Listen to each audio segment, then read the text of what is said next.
आज हम लोग जानेंगे एजेक्स इंजीनियरिंग आईपीओ का जो लिस्टिंग है उसके बारे में। ठीक है। और साथ में क्वालिटी पावर का रिव्यू करेंगे और हेक्सावेयर आईपीओ का आज क्या आईपीओ सब्सक्रिप्शन है। ठीक है। और आज अलॉटमेंट होगा तो कौन से वेबसाइट पे होगा और कैसे होगा ये सब जानेंगे। यदि बात करें हेक्सावेयर आईपीओ का तो ये आईपीओ ओपन हुआ था 12 फरवरी को और ये आईपीओ क्लोज हो जाएगा 14 फरवरी को। ठीक है। और इसका जो अलॉटमेंट है वो आज है 17 फरवरी को। और अलॉटमेंट आपको कहाँ पे कौन से वेबसाइट पे देखने के लिए मिलेगा ये मैं आपको बता दूंगा। ठीक है। और इनिशिएशन ऑफ रिफंड यदि आपको नहीं मिलता है तो कल के दिन आपको क्या होगा, रिफंड मिल जाएगा। ठीक है।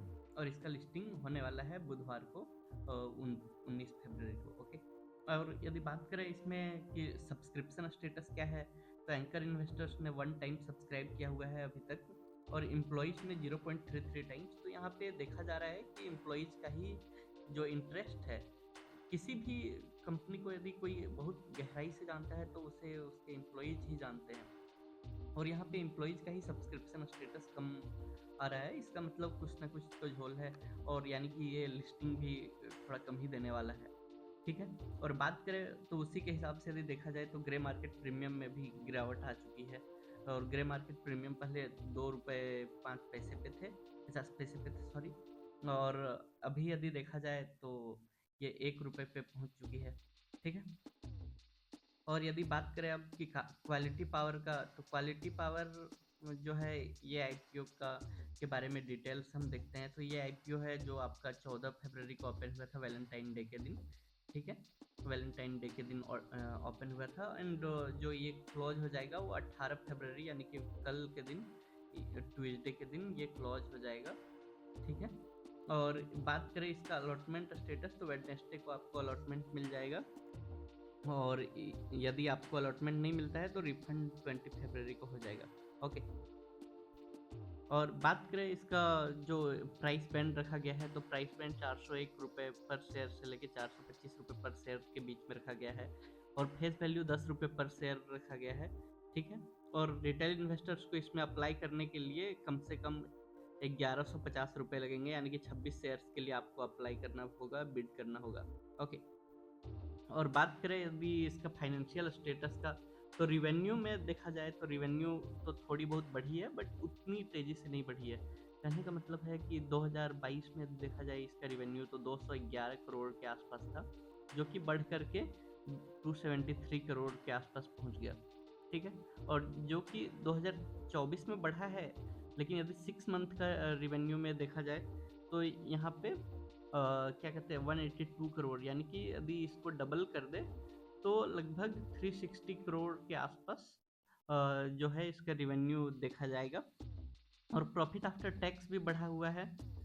तो प्रॉफिट आफ्टर टैक्स को देखते हुए हिसाब से ये आईपीओ प्रॉफिटेबल तो है, मतलब ये बिजनेस जो है क्वालिटी पावर का ये प्रॉफिटेबल तो है, लेकिन देखने वाली बात होगी कि इसमें जो लोगों का क्या मत है, यानी कि ग्रे मार्केट प्रीमियम क्या है और साथ ही साथ इसका सब्सक्रिप्शन क्या निकल के आता है। यदि सब्सक्रिप्शन की बात करें तो अब तक रिटेल इन्वेस्टर्स ने 0.58 टाइम सब्सक्राइब कर चुका है और बड़े इन्वेस्टर्स जो हैं क्वालिफाइड इन्वेस्टर्स उन्होंने 0.54 टाइम सब्सक्राइब किया हुआ है।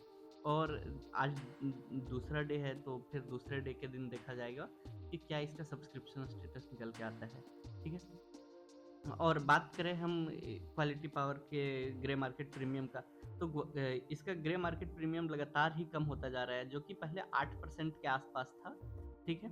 8% के आसपास था जो कि घट करके फिर कुछ दिन पहले 7% के आसपास चला गया, जो कि अभी केवल 5 रुपये है, यानी कि केवल 1%।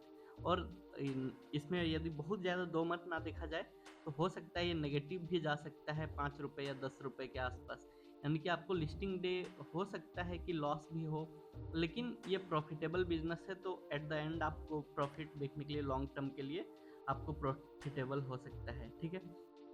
अब बात करें एजेक्स इंजीनियरिंग की जिसका आज लिस्टिंग है तो आज ये लिस्टिंग डे के दिन यदि देखा जाए तो लिस्टिंग डे के दिन केवल दो ही चीज़ डिपेंड करती है कि इन्वेस्टर्स जो है वो लॉन्ग टर्म के लिए रहेंगे या फिर शॉर्ट टर्म के लिए।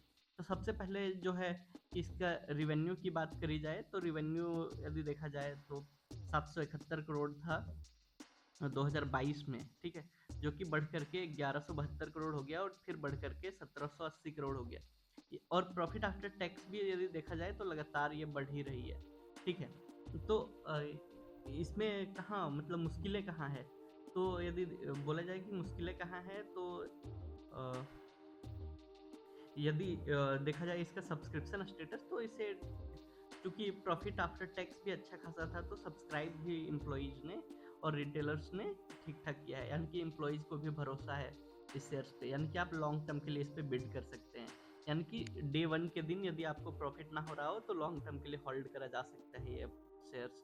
और यदि ग्रे मार्केट प्रीमियम की बात की जाए तो ग्रे मार्केट प्रीमियम क्या है कि डाउन है, और डाउन होने का एक और रीजन है क्या कि मार्केट डाउन है, ठीक है। तो यदि मेरी माने तो आप इसको होल्ड कर सकते हैं, ठीक है। क्योंकि ये लॉन्ग टर्म के लिए, क्योंकि इसका प्रॉफिट आफ्टर टैक्स यदि देखा जाए या फिर प्रॉफिट देखा जाए तो दिन ब दिन ये बढ़ती जा रही है। लेकिन इस ईयर्स का जो प्रॉफिट है वो लगभग 200 करोड़ के आसपास ही होगा, ठीक है। So thank you.